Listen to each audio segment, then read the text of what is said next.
What happens after the fight is over, but the pain lingers when you can't just move on because the hurt runs really deep. In this episode, we're tackling the what to do when you have a rupture in your relationship that feels too big to repair or repair in the moment.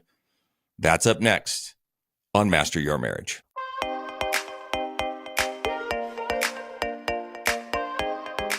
Welcome back to the podcast. So over the past 3 episodes, we've been diving deep into the art of repair. Yes, we have. Yeah.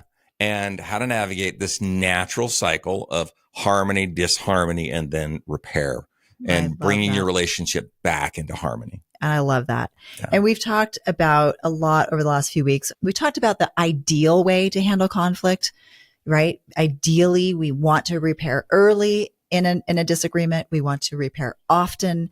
And let's be honest, right? Like sometimes we screw up, which we're going to talk about. And we don't necessarily do it the ideal way. Yeah, we don't do it, and we don't repair quickly enough, or the mistake of the rupture feels too big, and maybe we don't want to tackle it in the moment because maybe there's some hurt feelings or whatever.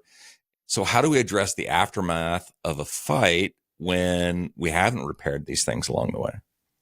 That's a great question, right? And so that is what today's episode is all about. Today, we're going to talk about repairing the aftermath of a fight that probably went off the rails, right? Where we didn't do it the ideal way. And today we're going to be using John Gottman's Regrettable incident formula to show you exactly how to process past hurts, past fights, past regrettable incidents, so that you can find your way back to each other. And we're not just talking about it, we're doing it. Sharla and I are actually going to process a recent fight or disagreement that we have, and we didn't handle it as well as we could have in the moment. I know, such a surprise. We're not perfect, we're right? normal. Not as bad as it would have been, say, 15, 20 years ago, right? Yeah. But it still left a lot to be desired on how we managed and handled that situation. Right. And we thought, why not? Rather than just tell you step 1, step 2, step 3, we thought, why don't we just do the process live? Just do the processing of this regrettable incident that we had with all of you live on the podcast. 1,000 or so of our closest friends watching. Yeah. As I get vulnerable, this will be great. Because, hey, this is real life, and maybe this will, help some of you along the way, hopefully. So we're going to process it all in front of you right now. And just so you know, this isn't something that Robert and I have really pre-discussed. Most of our episodes, we either script it out or we outline it, and we certainly have discussions ahead of time about what we're going to talk about. Today's going to be a little different. We have not, and we wanted it to be real. And so we didn't have conversations ahead of time about what we were going to say. So this is going to be about as authentic as it gets. But I think that's the point. I think it becomes a little bit more authentic when you see us working through this process, and the step-by-step process is something that is best done when you see it demonstrated, and then you can take that and then model it in your own relationship. So you'll watch us probably struggle a little bit, but that's real life. It's a scary thing for me. I don't love doing things impromptu, as you know. Oh, yeah. I like to be prepared. And we're not going to give you a ton of information right now about this disagreement, because you'll start to learn about that as we begin processing this regrettable incident. And we're going to share our individual perspectives, and then you'll get the whole story as we begin to process it. But I do want to give you just a tiny little bit of context and a little bit of background so that it makes sense to you. You get a little sneak peek quickly into our life so that this story that we're about to share makes sense. So this was something that did happen a few weeks ago. We were in the bathroom getting ready for our day, getting ready to leave for work. Robert got a little frisky, which is not uncommon. And I actually shut him down and hurt his feelings. So you're going to get the whole story shortly. Right. But one of the things I think is useful for me to tell you before we actually start is that this is very normal for us. Normal play. We have a very healthy sex life. My love language is touch. So I'm a little needy when it comes to touch. I'm always touching him. He's always touching me. There's lots of there's hand holding, there's hugs and kisses, and there's some also playful groping, and there's some R-rated touching. There's a lot of R-rated touching throughout a normal day. So this was really very common behavior for us. And I'm saying that because I don't want you to read anything weird into the fight. Touch is a very welcome thing in our home, very normal thing for us. Yeah, absolutely. So should we start? Yeah, I mean, let's go to the repair handout, right? And we're just going to walk through the steps. Oh boy, here we go. Yep. And so first things first is I always do, which is why I like to diffuse things, right? I always start with a joke, right? To try and lighten the mood. And I don't know what this is going to be. No, you don't, because we haven't talked about this. So if you're watching this live and if you're watching this on YouTube or you're just listening to it, you're probably going to have to go over to YouTube and just see what an absolute smoke show my wife is right now. And I'm sitting here in sweats and a hoodie. So thank you. If there was anything incongruous, any incongruity between the two of us, that's absolutely it. All right. So you're sweet. Should we read the introduction or the goal? What do you want to do? Just in the introduction, I want to highlight one thing, that what it means to process. Okay. Yeah. So when we say we're processing a fight or the aftermath of a fight, the word process really just means that we're going to talk about the incident without reliving it and without falling back into the negative behaviors that we did before. Yeah. Yeah, so that's key. You have to be a little bit distant. You have to have a little bit of distance, and you almost have to do it as though you're watching the scene unfold on a stage, like you're in the theater and you're in the balcony and you're watching it down below. You need to put a little bit of distance.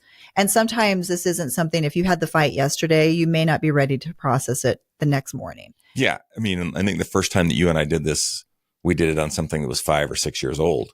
We did the very first time. Now, I wouldn't recommend that we wait that long in the future, but that was us practicing something that was still hurtful from the past. Yeah. Yeah. The goal of this is for us to be able to achieve greater understanding, right? The goal is not for us to rehash it or to prove our perspectives or to find someone to blame. The purpose of this is really for us to both gain more understanding and also to sort of look at constructive ways to maybe prevent something like this from happening again. Yeah. And you'll see sort of a common theme as we go through this when it comes to, there's a role for being a listener. There's a role for being a speaker. Mm-hmm. There's a role for understanding. So a lot of these things are very similar to some of the other information that we've already shared with you. Yes. For smaller incidents. We're just sort of putting it all together, wrapping up in a bow. And there's 6 overall steps. We're just going to highlight from a big picture, what the 6 steps are, and then we'll go through them one by one. So step 1 is we make an agreement. We're going to establish some ground rules that we're going to, be grown up about it. Mm-hmm. That's part of it, right? And then step 2, we're both going to share our feelings, what we felt in that moment of that fight. Then step 3 is we're going to each share our realities. Yeah. What was your subjective reality of what happened? What was my subjective reality of what happened? Yeah. Step 4 is triggers. Like, what about this incident maybe triggered an old wound or a past hurt that then became part of the situation that sort of sped things up, became a little bit of a catalyst. Exactly. And then step 5 is taking responsibility for our part in it. Yeah. And then the last step, of course, is constructive plans. Like, how do we manage this disagreement or this issue if something like this comes up again in the future? Yeah. All right. So let's go back to step 1 let's make agreements. Okay. Yep. So let's just take turns reading through the handout actually and say yes or no if we're agreeing to these things. So step 1, are we ready to process this incident? Are we both ready? Ready means we can discuss this calmly without going back into the conflict. Are you ready for that? Absolutely. I can do that. Okay. I'm ready. I'm ready as well. Willing is a separate issue, but ready is there. Are you willing? I'm willing. Okay. Yeah, it's fine. Okay. The second one is, do you feel like you can be calm? Has enough time passed where we can both be calm? Can we have a calm, constructive conversation today about what happened? So in other words, this is like I said earlier, we need to have a little bit of distance. Do you feel like enough distance has passed? Yeah. You can't still be mad about it, still spun up about it, and then work these steps. So you have to be emotionally calm. Like, yes. You're calm. Okay. Me too. The third agreement is, are we committed to this is an important one. Are we committed to understanding each other's perspectives? Realizing that you have a perspective, I have a perspective. Those perspectives are likely different, but they're both valid. Absolutely. And that's the listener and speaker role again, as we've talked about in past episodes. And so this is not about like, no, my facts are this and my facts are that. No, that's not what happened. This is the facts of what. Facts don't matter in relationships. Yeah. There is no God camera. There's no objective reality. There are just two people with two subjective realities. Yeah. One of the goals isn't make sure that you need to be right. Mm-hmm. Yeah. Okay. So we agree that we're seeking mutual understanding. Yeah. The fourth one is healthy communication. Yep. Right. So we agree that we're going to avoid criticism, contempt, defensiveness, stonewalling. Mm-hmm. Yeah. Yeah. All the big ones. Yeah. All the things that get us in trouble. All We're going to be careful, and we're going to avoid those and choose their antidotes instead. Yeah. And as we've talked about before, when it comes to flooding or getting mad, getting spun up, like we agree that if we need to take a break during this, if as we process this regrettable incident, we start to feel a little bit spun up, good time to take a break fast and early so that we can just get back to number 2, which is make sure you have emotional calm. Perfect. Yeah. So I agree that if we need to, we'll take a break. And I'll agree that if you ask for a break, I'm not going to push you, that I'm going to accept that and respect that. Right. Absolutely. I like it. So agreement's done. So we're going to move on to step 2, which is we're going to share feelings. And as a guy, these are hard. It's about to get real. It's about to get real feelings. Okay. So we're going to kind of pretend you all aren't here, and we're just going to take turns at doing it as we would do this. Yeah. So I'm going to look at you. I should look at the camera, but I'm going to look at you. I do have on my handout that I'm looking at, for those of you who can't see it, I do have a list of feelings that I can choose from, and or bring in some of my own that that I felt that day. So I would say that I felt frustrated. I felt unheard. I felt that my opinions maybe didn't matter, or something that I had, an idea that I had shared didn't matter. I felt angry. I think that might be it. I think maybe I was just frustrated mostly, and a little bit angry about something. Okay. All right. Yeah. What about you? In the moment? Mm-hmm. I mean, I felt like my feelings got hurt. Yeah. Right. I mean, that was it. I felt sad, maybe a little bit misunderstood. Yes. Felt criticized. I took it personal. Mm-hmm. I sort of felt unattractive at that point in time. Yeah. I felt like really didn't have much influence, and felt a little bit abandoned, but then we know that's sort of a thing for me. Mm-hmm. So just really sort of hurt and just, judged and whatever. I mean, and it's not that there was any one discrete moment when this happened. It was just sort of if I have to sort of pick some feelings, those are probably the ones. Yeah, those all make sense. And I think they'll make sense for everyone. So now we're going to share our subjective realities. I can go first if you want. Yeah, go ahead. You can go first. So I'll be the speaker, I guess, and you can follow along as the listener, and then we'll switch roles. I'm going to share what I perceived, the story in my head, all of those things. So I was getting ready for work. I just got out of the shower. I was going into the closet to get dressed. You got a little frisky with me, and I had a lot going on in my head already. I had a big day. I had a lot of things on my plate. I was already a little bit probably stressed going into it. I didn't think there was time for, playful R-rated touch in the moment. But a little bit of background. So I did have a surgery a few months before this, some reconstructive surgery. And I was also being very cautious and careful about even how I slept at night, because I didn't want to re-injure myself. Mm-hmm. And so I actually felt pain when you touched me. Mm-hmm. And I know that wasn't your intention. And I know it was totally an accident, but I had previously mentioned that I was sore in this particular area. And so I kind of got just a little bit triggered and flooded, that I felt unheard. The story in my head, at least, is that maybe you weren't paying attention or being sensitive enough. Right. So, and then from that point forward, I walked off. I turned around and kind of like stormed out of the room and left you there just trying to do something playful and fun. And I had a little temper tantrum and walked out of the room. I didn't really say anything. I just sort of stormed off. And then my perception, or what I thought I saw, is you going back to the recliner, sitting down and kind of giving me the silent treatment. At least that was the story in my head. From my perception, that's what I thought I saw. Okay. So my role as a listener is to summarize and validate. Yeah. So you don't have to give me a big summary, but just, yeah. Right. So I certainly can understand that how you feel and why you were upset. Yeah. I could understand that I probably didn't make you feel as safe maybe in that situation about, where you're having some discomfort. Yeah. And I don't know what to say about the silent treatment. Well, you'll tell me your perception in a minute, I guess. Okay. Yeah. At least that was what did I get it though? Was that close enough? Yeah.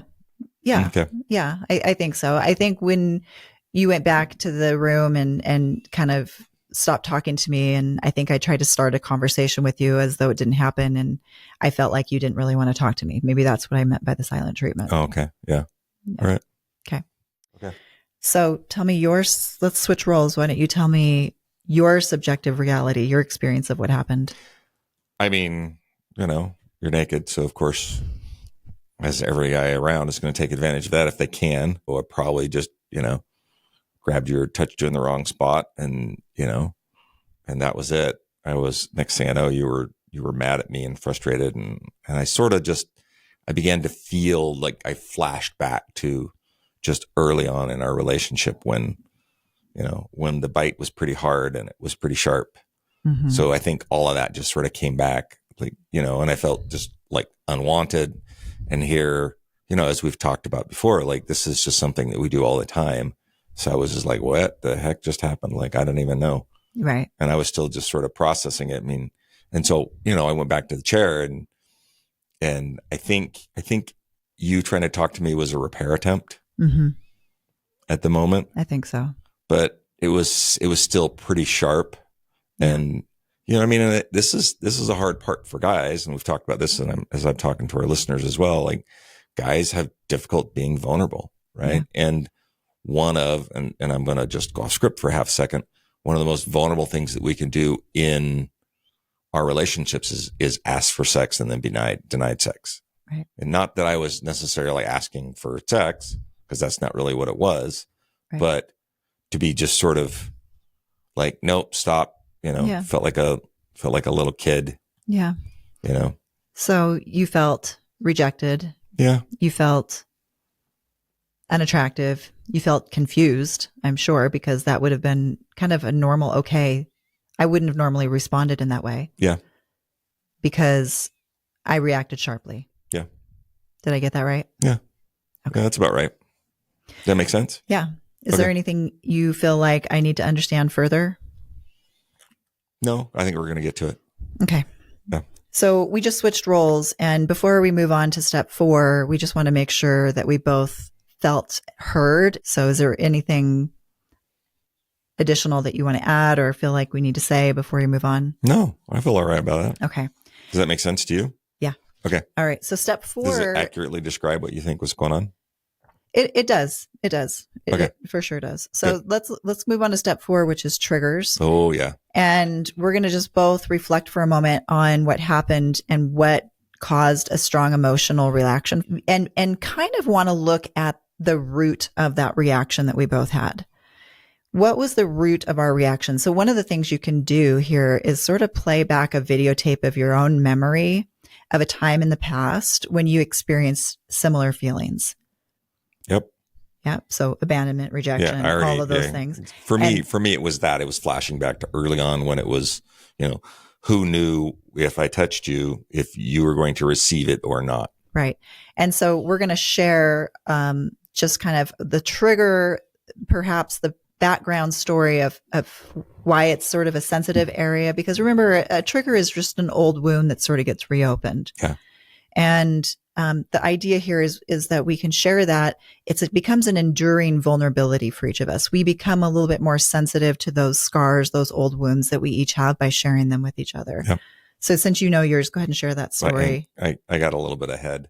Go ahead, share. Yeah. So, just early on in our relationship, so there's a couple of things, and Sharla's already talked about that before, that criticism has been her sharpest sword earlier in our relationship, and still comes out, much like the sarcasm and other things of mine still come out. Just don't see it that often. And over the past 10, 15 years, sort of been this new version of our marriage and relationship where we've been a lot more playful, a lot more touching, a lot more R-rated in the things that we, do with each other, and it wasn't that way for the first 15 years of our relationship. And so and there was times when, I'd get shut down and you tell me stop touching you and, and all those types of things. And so that's, that is that old sort of wound. Like, oh man, I thought we were past this. Mm-hmm. And I thought this is what we do. And next thing you know, I'm like way back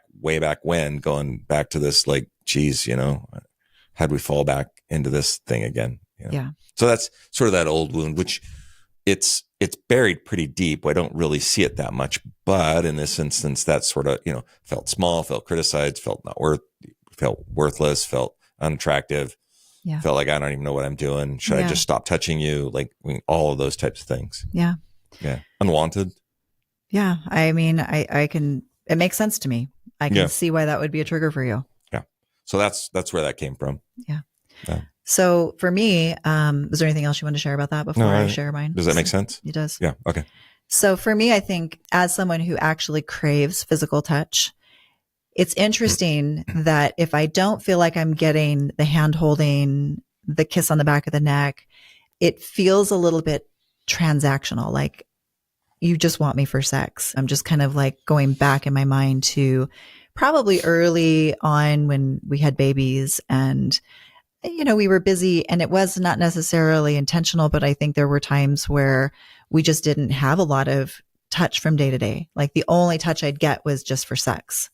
And it would irritate me and make me angry. If you want to touch me in that context, you're going to have to touch me or in these contexts here as well. Otherwise, you're not going to get it over there. So it kind of like the more you would deprive me of physical touch, hugs, kisses without expectations, right? Non-sexual touch. The less I would want sex. Yeah. And it totally makes sense. So I think in that moment, maybe because again, I kind of had recently had some surgery and I was really busy, and maybe I think just there was a lot going on. I just felt kind of used, and not that that's what you were doing. I don't think that's at all what you were doing, but I think there was just some little old scar that was there that got opened up. It was silly. It was dumb. It was the dumbest fight ever. But I think it was every one of them are.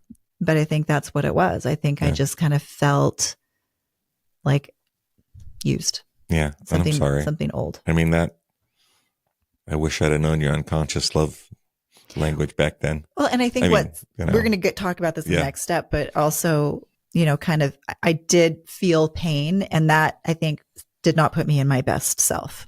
Yeah. I mean, without a doubt, I can see that. Yeah. And all that makes sense. Yeah. Yeah. To me. All right. So step 5 is taking responsibility, and we're going to talk, this has like several steps to it. It's taking responsibility is not just saying I'm sorry. Right. Taking responsibility is looking at and reflecting first on what set us up for this, and then specifically owning my own contribution in it, and then offering an apology, and then you get a chance to respond to that apology by accepting it or not accepting it. Right. And maybe there's something else. Who knows if I'll accept it? Yeah, maybe. We don't know right now. We don't know. Yeah.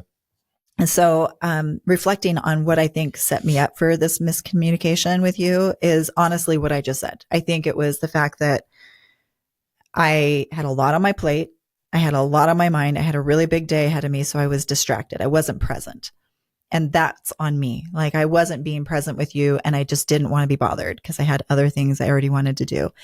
And then when you touched me, and it was in an area that I was healing, and it hurt, and it actually hurt quite a bit, I was just pissed.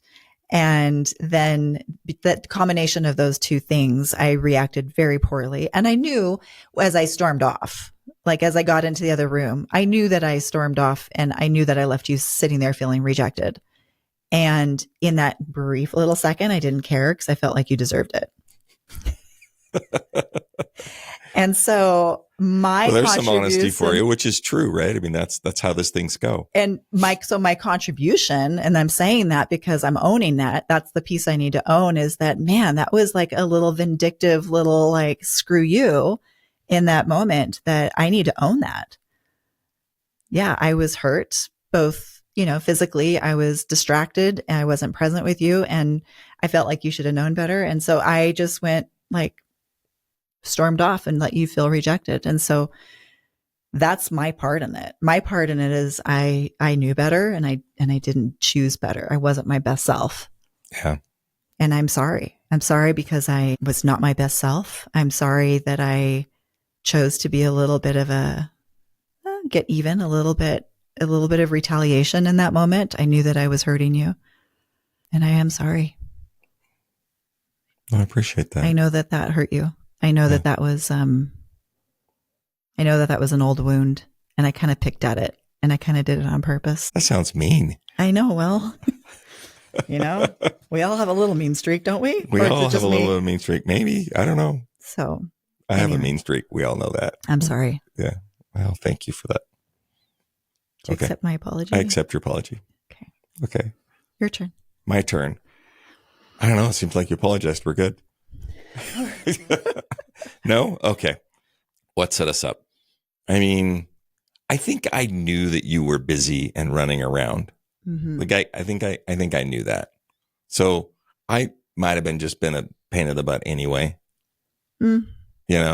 So like I think I might have known. Certainly I wasn't trying to hurt you and I know. And all those types of things, right? Like I wasn't trying to get you anywhere that was tender. And I think it was just, turning and moving all at the same time, just sort of just put my hands in the wrong spot and I was sorry about that. So I think it was just too fast, too rough. Like maybe I was pushing it a little too much. Mm-hmm. Like not like it was really going to go anywhere. We both had to get out. Yeah, we were heading out the door. Yeah.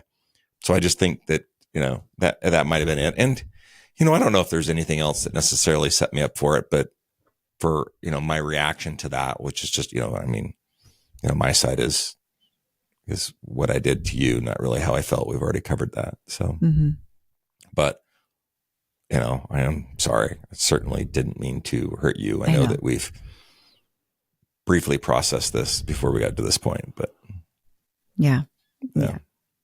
Well, so do you accept my apology? I do accept your apology. Good. I had to look at that. Yeah. Sorry, I was an oaf. You would never hurt me, not intentionally, and I know that. Yeah. Honestly, as we process this, I realized this was a lot more me than it was you, to be honest. But we should move on to step 6 and talk about constructive plans. Okay. Which is really just about creating a pathway forward, right? So we're going to, again, be speaker and listener, and each person, we're both going to say what we need to move on. The first is to make a repair request if there is one, and to make a commitment of what specifically next time I would do differently. Mm-hmm. So, I think, I don't know that I really need anything specifically from you. I actually don't really think you did anything wrong. I did. I got you in the wrong spot. Well, yeah, for that moment in that day, right? But I don't know that I really need anything from you. Okay. And, if something like that were happen in the future, what, my commitment is that, I'm going to stay calm, first of all. And I should have never left the room. I should have stayed in the room with you and expressed. Oh, that probably spun up my abandonment, didn't it? Yeah. I should have given you a clear explanation in the moment. Yeah. Instead of, giving you a little bit of a jab as I walked out the room. So I will make a commitment assuming I'm sure there's maybe something else you want from me, but I think just in the moment of just being more clear and just being more compassionate, because I do know that was a wound and I do know that I opened it. So your turn. Thank you. Mm-hmm. Mm-hmm. What do I need to move on? I don't know. I think it was there. Like, I think we recognize those issues. And, in all honesty, my past triggers are mine to deal with. They're not yours. So I have to be better about that. I could have at least tried to make a repair attempt, I think, sooner. Mm-hmm. Or maybe I could have even just said something like that was a little sharp, or one of our ways to diffuse it. And I didn't, because I sort of felt like you were just, felt like we were back in that old place. And that's the thing about triggers, right? They can bring you back to that old wound. And so I was right back there. And so I went and sat in the recliner, and I'm just like, I don't even know how we got here. Well, and that is what a trigger is, right? Because we've talked about the 6-year-old child. Yeah. We've talked about the limbic system versus our wise adult self, our prefrontal cortex, where all of our higher thinking comes from. Yeah. And, both of us in that moment just got the little 6-year-old came out for a second. Yeah. And that might have been why I was just quiet. Like, I didn't want to talk to you because I was probably being a 6-year-old, and I knew that anything I said at that point in time wasn't going to be useful Right. or helpful. Right. But I took it as a silent treatment. yeah. And maybe you were just calming down. So maybe if there was something I could ask for, Yeah. since I didn't ask before, I guess it would just be that if you are in that state, so that I don't think you're giving me the silent treatment, maybe you could just say, I need a break, and just say, I'm cooling down. I'm not giving you the silent treatment. I'm cooling down. I need a few minutes, because otherwise I went into the story in my head of what was going on inside of your head. And that's never good. We start in our head. So since we're asking for things. Yeah. What do you need? Yeah. I think it would have been just really helpful in that moment for you to just say, that really hurt. Mm-hmm. And maybe just, as you said, recognize I didn't mean to hurt you, because I think I apologized. Like, I'm sorry, I didn't mean to hurt you. Right. Yeah. But I understand, like, when we're hurt, sometimes physically hurt, like we get sharp. Yeah. We're sharp. So yeah. And I was. Yeah. Well, again, I apologize for that. Well, I think in hindsight, as we're making these constructive plans to move forward, the thing that I really should have done is what you just said. That hurt. I know you didn't intend it to be that way. That hurt. I know you're always good to me. I know you would never hurt me on purpose. Yeah. And that probably would have eliminated all of it. Yeah. We probably could have just been right into it.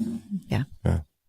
All right. Well, that's the process. How do you feel? Yeah. I mean, I feel good. I mean, as you guys watched us do this, you're probably just like, wait, they already did the thing before they said they were doing the thing. So like, we're already on step 5, and we'd already sort of talked about that, because as you get good at even harmony, disharmony repair, or the aftermath of a regrettable incident, as you start processing more and more things, you start moving through them just a little more fluid. Yeah.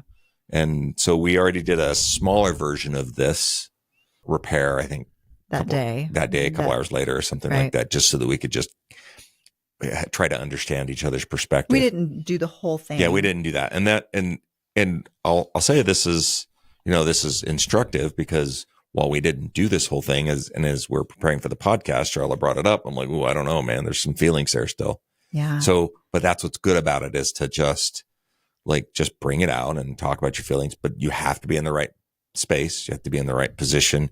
You need to be able to have the grownups in the room when we're doing it. And, I'm hoping that there wasn't any point when I tried to prove my perspective as being the correct one, and neither did you. Right. Right. And then I hope we gained understanding, and that people that are listening also took an opportunity to realize and just see how these things happen. So that was real. Those are feelings and emotions and things that happen in a relationship.